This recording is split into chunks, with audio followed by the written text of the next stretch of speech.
सभी भगवान अपने भक्तों के बीच अद्भाव और शांति का प्रचार करते हैं, लेकिन हिंदू धर्म में सभी देवताओं को अपने अस्त्र शस्त्र के साथ दर्शाया गया है। हिंदू धर्म में भगवान शक्तिशाली हथियार घातक ब्रह्मास्त्र और त्रिशूल से लेकर शक्तिशाली सुदर्शन चक्र तक है। हिंदू देवताओं के अवतार या आवश्यकता दुनिया में अच्छाई को पुनर्जीवित करने की है। समय समय पर ऐसी बुराई ताकतें रही हैं जिन्होंने लोगों की आजीविका को खतरा दिया है। तो आज हम बात करेंगे त्रिदेव ब्रह्मा जी, विष्णु जी और महादेव के सबसे ज्यादा वर्णित अस्त्रों के बारे में, जो कि है ब्रह्मास्त्र, सुदर्शन चक्र और त्रिशूल। ब्रह्मास्त्र ब्रह्मा द्वारा निर्मित एक अत्यंत शक्तिशाली और संहार अस्त्र है, जिसका उल्लेख संस्कृत ग्रंथों में कई स्थानों पर मिलता है। इसी के समान में दो और अस्त्र थे, ब्रह्मशीष अस्त्र, ब्रह्मांड अस्त्र, किंतु यह अस्त्र और भी शक्तिशाली थे। यह दिव्य अस्त्र परमपिता ब्रह्मा का सबसे मुख्य अस्त्र माना जाता है। एक बार इसके चलने पर विपक्षी प्रतिद्वंदी के साथ साथ विश्व के बहुत बड़े भाग का विनाश हो जाता है। सुदर्शन चक्र भगवान विष्णु का अस्त्र है। इसको उन्होंने स्वयं तथा उनके अवतार श्री कृष्ण धारण किया है। शिव महापुराण के अनुसार इस चक्र को भगवान विष्णु ने गढ़वाल के श्रीनगर स्थित कमलेश्वर शिवालय में तपस्या करके प्राप्त किया था।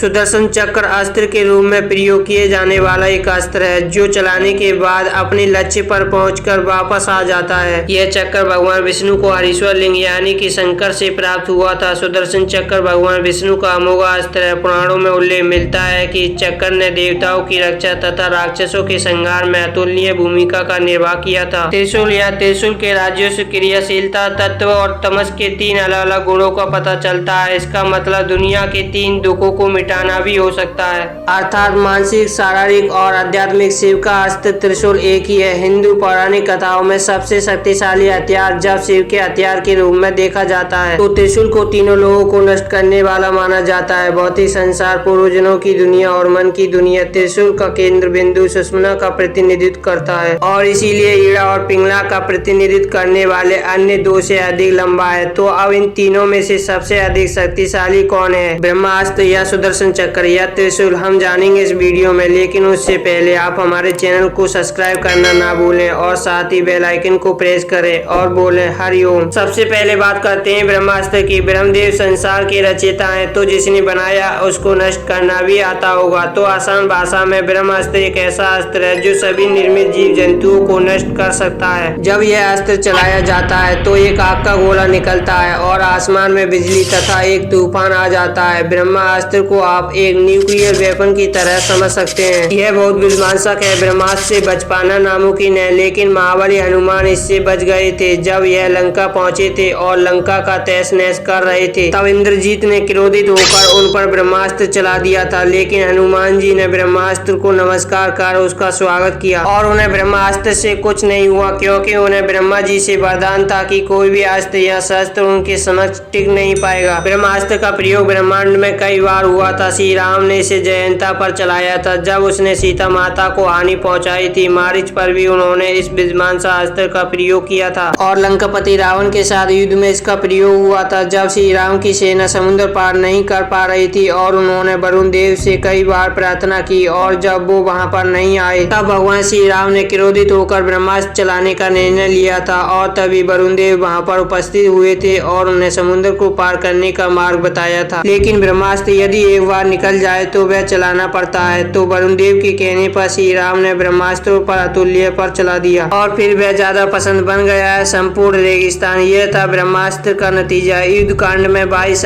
का वर्ष गति में इसका वर्णन मिलता है। अब यही हम सुदर्शन चक्र की बात करें तो सुदर्शन चक्र एक ऐसा अचूक अस्त्र था कि जिसे छोड़ने के बाद यह लक्ष्य का पीछा करता था और उसका काम तमाम करके वापस छोड़े गए स्थान पर आ जाता था। इस चक्र को भगवान विष्णु के तर्जनी उंगली पर घूमते हुए बताया जाता है। सबसे पहले यह चक्र उन्हीं के पास था। सिर्फ देवताओं के पास ही यह चक्र होते थे। चक्र से उस मानव का प्राप्त होता था जिसे देवता लोग नियुक्त करते थे। भगवान विष्णु को सुदर्शन चक्र की प्राप्ति से संबंधित एक अन्य प्रसंग मिलता है, जो कि इस प्रकार है। एक बार जब सभी देवता श्री हरि विष्णु के पास आए तब भगवान विष्णु ने कैलाश पर्वत पर जाकर भगवान शिव की विधि पूर्वक आराधना की। वे 1000 नामों की शिव की स्तुति करने लगे। वे प्रत्येक नाम पर एक कमल पुष्प भगवान शिव को चढ़ाते और भगवान शंकर ने भगवान विष्णु की परीक्षा लेने के लिए उनके द्वारा लाए गए 1000 कमल में से एक कमल का फूल छुपा दिया। शिव की माया के कारण विष्णु जी को पता न चला। एक फूल कम पाकर भगवान विष्णु उसे ढूंढने लगे, परंतु फूल उन्हें नहीं मिला। तब विष्णु ने एक फूल की पूर्ति के लिए अपने एक नेत्र नेत्र निकाल कर शिव को अर्पित कर दिया। विष्णु की भक्ति देखकर भगवान शंकर बहुत प्रसन्न हुए और श्री हरि के समक्ष प्रकट होकर वरदान मांगने के लिए कहा। तब भगवान विष्णु ने दैत्यों को समाप्त करने के लिए अजय अस्त्र का वरदान मांगा और तब भगवान शंकर ने श्री हरि विष्णु को सुदर्शन चक्र प्रदान किया। भगवान विष्णु ने उस चक्र से दैत्यों का संहार किया और इस प्रकार देवताओं को दैत्यों से मुक्ति मिली तथा सुदर्शन चक्र उनके स्वरूप के साथ सदैव के लिए जुड़ गया। इसको लेकर एक कथा में यह भी कहा जाता है कि एक बार एक असुर ने भगवान शिव के पराक्रम को चुनौती दी और उस असुर के अहंकार से भगवान शिव ने उस पृथ्वी के टुकड़े को बाहर निकालने के लिए कहा, जिसे उसने अपने पैर के अंगूठे से चयनित किया था। असुर ने उस टुकड़े को उठाकर अपने गर्दन पर रखा। पृथ्वी का टुकड़ा सुदर्शन चक्र में घूमने लगा और उसने असुर का वध कर दिया। एक प्रचलित कथाओं में वर्णित है कि कैसे सिर्फ हनुमान जी ही सुदर्शन चक्र के समक्ष टिक पाए और उसे अपने मुंह में निगल लिया, क्योंकि सुदर्शन चक्र के समक्ष केवल वही खड़े हो सकते थे। त्रिशूल कृष्ण कहानी है कि जब अपने पारिवारिक जीवन को बचाने के लिए सूर्य भगवान अपने तेजस का एक भाग दिया तो विश्वकर्मा ने इसको त्रिशूल बना दिया। ज्यादातर लोग अक्सर भूल जाते हैं कि भगवान शिव के पास त्रिशूल से पहले अन्य हथियार भी थे, जो कि थे उनके परशु या कुल्हाड़ी और धनुष, और यह हथियार उनके त्रिशूल से भी कई अधिक शक्तिशाली हैं और इनको विनाश का प्रतीक माना जाता है। जो इसके संचार में है वो इन घातक हथियारों से सुरक्षित है। इन तीनों में सबसे अधिक शक्तिशाली सुदर्शन चक्र है, क्योंकि सुदर्शन चक्र को भगवान शंकर ने स्वयं बनाया था और खुद ही भगवान विष्णु को दिया था। तो शिव ने जो हथियार बनाया हो उससे अधिक शक्तिशाली क्या ही होगा। जब त्रिशूल महादेव चलाते हैं तो वह शक्तिशाली हो जाता है, क्योंकि महादेव की समझ शक्ति उसमें आ जाती है, परंतु सुदर्शन चक्र ब्रह्मास्त्र और त्रिशूल से अधिक शक्तिशाली है। और ये तीनों अस्त्र माँ दुर्गा के पास थे। जब महिषासुर दानव ने तीनों लोगों में आतंक पैदा कर दिया था तो देवताओं ने एक योद्धा देवी का निर्माण करने का फैसला किया, जो कि बुराई को मिटा देगी और दुनिया को शांति बहाल करेगी। उन्होंने उसे सभी देवताओं से उत्पन्न किया और उस देवी का नाम दुर्गा रखा। दानव के खिलाफ युद्ध में उनकी सहायता के लिए उन्होंने उन सभी देवताओं के हथियार और शक्तियां प्रदान की। उन हथियारों में से कुछ है त्रिशूल, सुदर्शन चक्र, वज्रायुधम, गदा इत्यादि। ऐसा कहा जाता है कि उनके हाथ में शंख पवित्र ओम या वृणन का प्रतिनिधित्व करता है। वज्र मन की दृढ़ता की बात करता है। धनुष और तीर उनकी ऊर्जा या शक्तियों को प्रदर्शित करता है। उनके द्वारा आयोजन सुदर्शन चक्र को भगवान विष्णु द्वारा दिया जाना माना जाता है। सुदर्शन चक्र का घूमना यह दर्शाता है कि पूरी दुनिया उनके आदेश पर है। तो बोलो नारायण नारायण और हर हर महादेव। इस वीडियो को लाइक और शेयर करना ना भूलें और साथ ही हमारा सपोर्ट करें, हमारे चैनल को सब्सक्राइब करें, जैसे कि हम प्रभु की कथाएं ज्यादा से ज्यादा लोगों तक पहुंचा पाएं। इस वीडियो में इतना ही। मिलते हैं आपसे अगली वीडियो में, तब तक के लिए हरिओम।